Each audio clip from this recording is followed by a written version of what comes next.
proyecto tuvo en claro cómo era el uso y el manejo de la música dentro de la historia.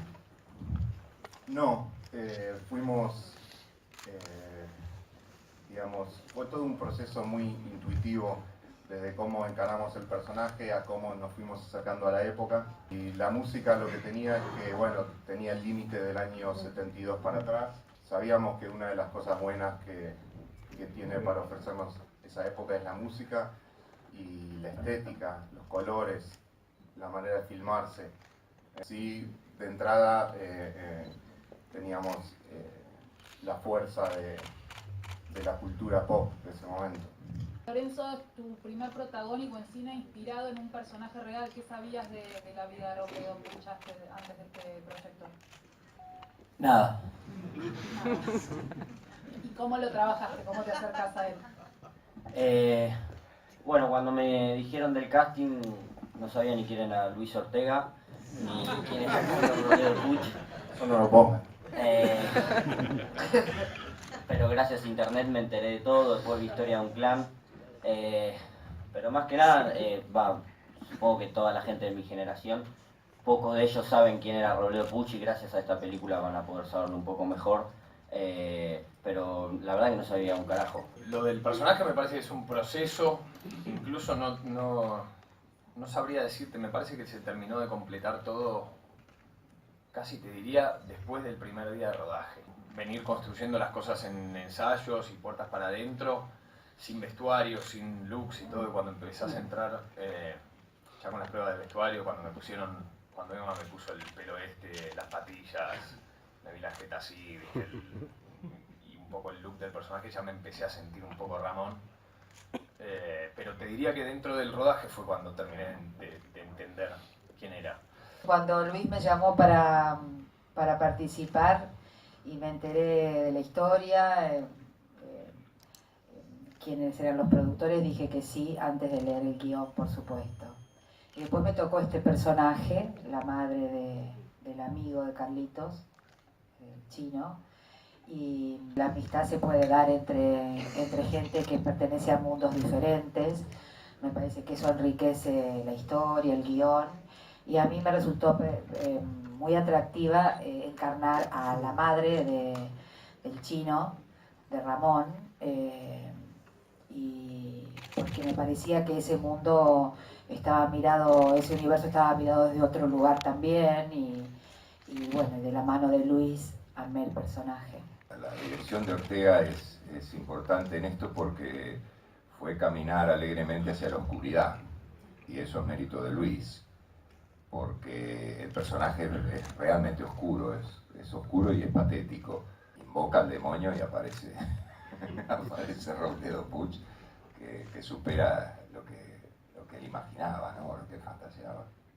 Peter, ¿qué se siente ser un personaje que aparenta esa desprolijidad total y las antípodas de tu propia vida, obviamente? Y eso es un valor para un actor, hacer un personaje que no tiene nada que ver con uno. Sí, sin duda. Me parece que ahí estaba el desafío.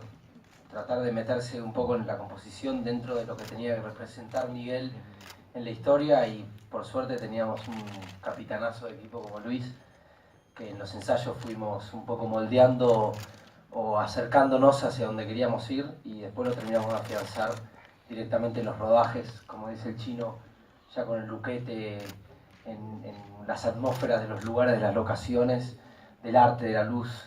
Me parece que eso fue el golpe final para terminar de encontrar al personaje, pero me parece que un personaje como Miguel, que es tan distinto a mí, es un lindo desafío como para poder afrontar una peli de esta dimensión. Lo que buscaba Luis era la irreverencia ante todo, y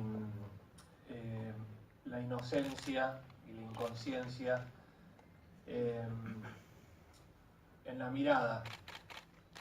Y siempre se pensó, Luis pensaba que eso lo iba a encontrar en alguien que no haya transitado por la experiencia del cine, la televisión o el teatro.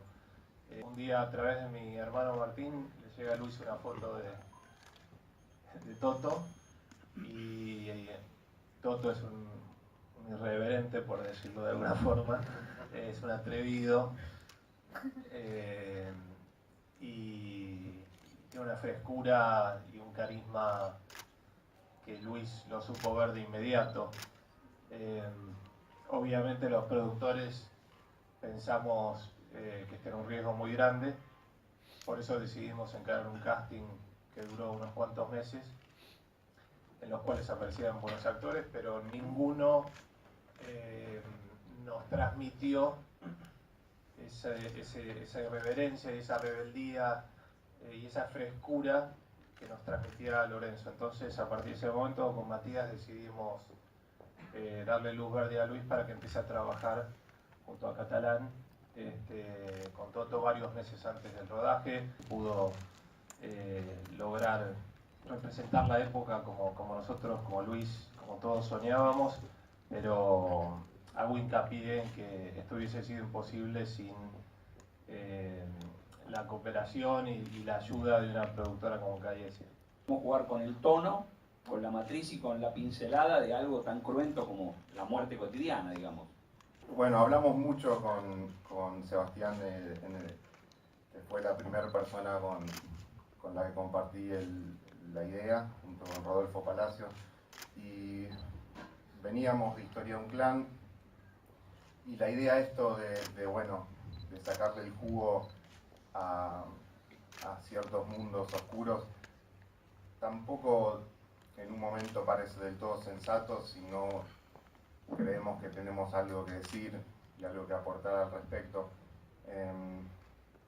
con lo cual pensamos aprovechar a nuestro protagonista para dotarlo de algunos valores que quizá seguramente el personaje real no tenía. En principio, la pureza y la inocencia con que este personaje vive puede ser casi ejemplar y muy a contrapelo de sus acciones, porque alguien que hace el mal quizá no es necesariamente malo, y cómo es el mundo de un niño, ¿no? Quizá muchos de nosotros ya nos olvidamos lo que es no tener conciencia de muerte, no tener conciencia del dolor ajeno, del riesgo, nunca haber tocado un cadáver. Son cosas que te ponen de un lado de la vida que todavía hace que todo sea una ilusión y todo sea bello. Entonces, esa belleza existe a pesar nuestro y a pesar de las acciones, a pesar de la historia. Lo más fácil hubiese sido llevar la película a un lugar del mal, a un lugar terrible e incluso desagradable de ver. Esa fue una premisa, ¿viste?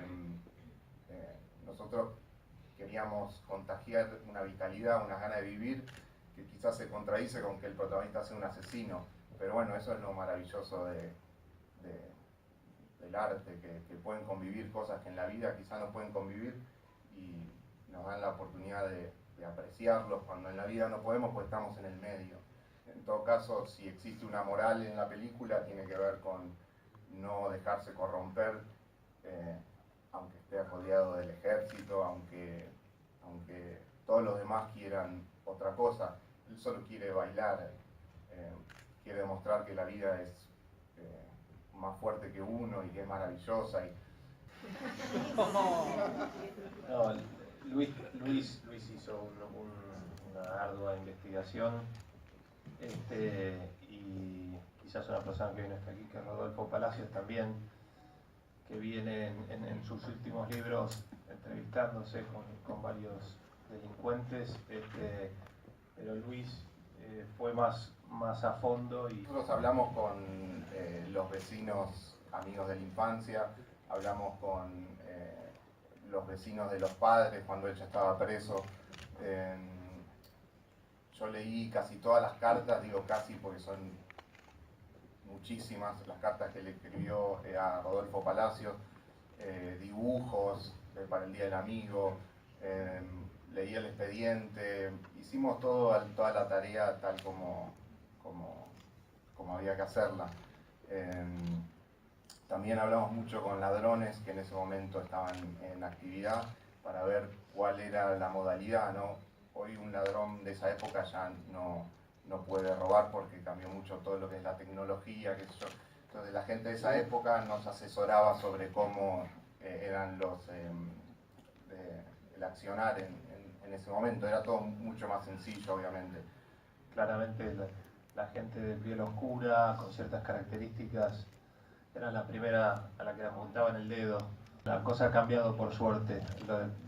Los criminales no necesariamente tienen que ser morochos, ni orejudos, ni petizos, ni feos, y creo que Robledo fue como lo que rompió ese paradigma, por eso también esta película.